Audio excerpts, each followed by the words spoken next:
સાહેબ એક ગર્વ છે આ વર્ષે એક એવી દીકરી અમારા આંગણે આવી છે કે નાનપણથી એ દીકરીનો જન્મ થયો ત્યારથી એ દીકરીની માતાનું અવસાન થયું છે, એ પિતાનું અવસાન થયું છે, એ દીકરીને ભાઈ નથી.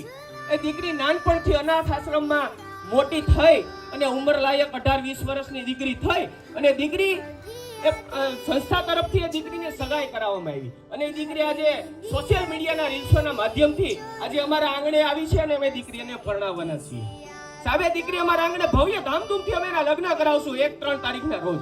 પણ એ દીકરીની તમામ વિધિ દોસ્તો સંપન્ન થશે ને, જ્યારે દીકરીની વિદાયની વેળા આવશે ને ત્યારે દીકરીનો આખો પરિવાર એની સામે કદાચ ઊભો હશે, પણ એ દીકરીના ભાઈ ત્યાં નહીં ઊભો હોય, એ દીકરીની માતા ત્યાં નહીં ઊભી હોય, દીકરીના પિતા ત્યાં નહીં ઊભા હોય. વિચાર કરો દોસ્તો, ત્યારે દીકરીની વેદના શું થતી હશે. આપણે કોઈ દીકરીને આપણે ઘરેથી વળાવીએ, એના પિતાની હાજરી હોય, એના ભાઈની હાજરી હોય તો એ દીકરીને કેટલું દુઃખ થતું હોય.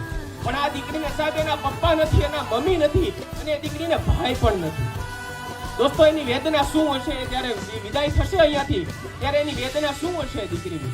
ત્યારે એ દીકરી પિતાની ભાઈની જે કઈ ઉપમા અમને આપો, એ દીકરી અમારામાંથી એનો દિલાસો લઈ અને અમે દીકરીને ધામધૂમથી વળાવશું. દોસ્તો ત્યારે અમને એમ થાય કે અમારા આંગણે આજે ઈશ્વરનો સાક્ષાત્કાર થયો છે.